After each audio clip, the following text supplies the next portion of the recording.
Good morning students. Today I will teach you the science chapter number 8 air and water and page number 92 distillation.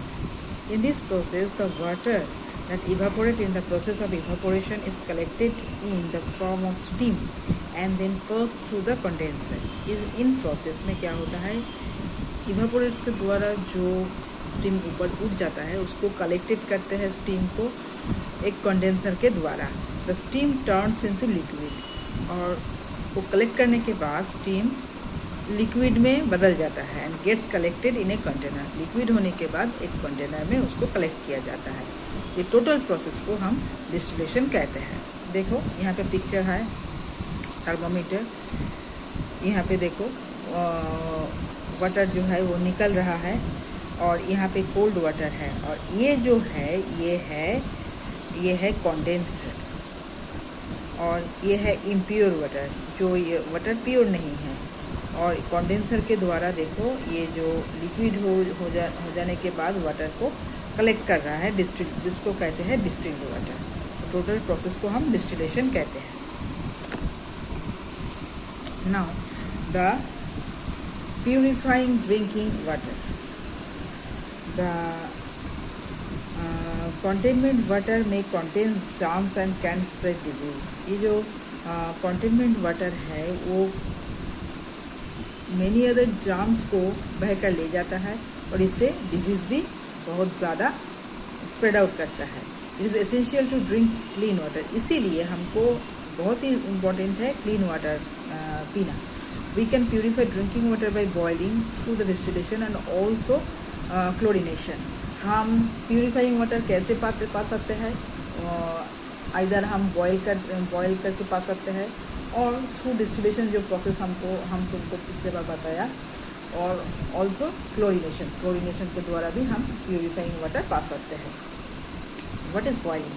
The simplest way of purifying water is household is to boil it for 10 minutes. सबसे आसान homemade जो purifying water पाना सबसे आसान है.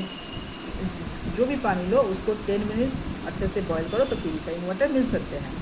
This will kill the germs and make it safe for drinking. ये boil होने के बाद ये जर्म्स को किल कर देता है और ड्रिंकिंग के लिए सेफ होता है. When it cools down it should be stored in clean bottles और कंटेनर्स टू कवर देम. ये ठंडा हो जाने के बाद ये हमको फ्रेश और अच्छा क्लीन कंटेनर में और बॉटल्स में इसको रखना चाहिए. What is chlorination? This is a method to purify water by adding chlorine. ये और भी एक मेथड है. क्लोरीन मिला के हम कोई भी पानी को प्यूरिफाइड कर सकते हैं. Chlorine is added to water which kills germs and makes the water pure. Chlorine मिलाने के बाद वाटर में जो जर्म्स होता है वो मर जाता है और उसको प्योर बनाता है. This method is used in house and residential colonies to clean water in the overhead tanks. ये मेथड कहाँ पर हम यूज़ करते हैं?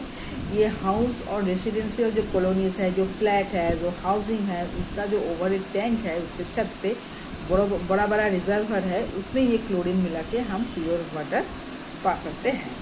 Water found in different sources of water is not feed and direct consumption. It needs to purification before being pumped for domestic purpose to towns and cities. हम different sources से water पाते हैं पर ये not for सब हम जो consumption लेते हैं इसका ये तरीका में सब जो पानी हम पाते हैं ये फिट नहीं है हमारा हेल्थ के लिए. इसीलिए इसको प्यूरिफिकेशन करना बहुत ज़रूरी है. डोमेस्टिक पर्पस में टाउन में जो हम पंप करके पानी ऊपर में लाते हैं वो प्यूरिफाई करना बहुत ज़रूरी है. This process of purification involve sedimentation, filtration and chlorination. ये जो पंप करके हम ऊपर पानी लाते हैं इसका भी प्रोसेस का बहुत सारा वेरिएशन है और ये प्रोसेस बहुत इम्पोर्टेंट भी है. इस प्रोसेस के अंतर्गत है ये प्यूरिफिकेशन जो इसलिए हमने तुमको बताया. इन्वॉल्व सेडिमेंटेशन, पहले प्यूरिफिकेशन, उसके बाद सेडिमेंटेशन, उसके बाद फिल्ट्रेशन और क्लोरिनेशन करके हम प्योर वाटर रिजर्वर में पा सकते हैं. So up to this, thank you.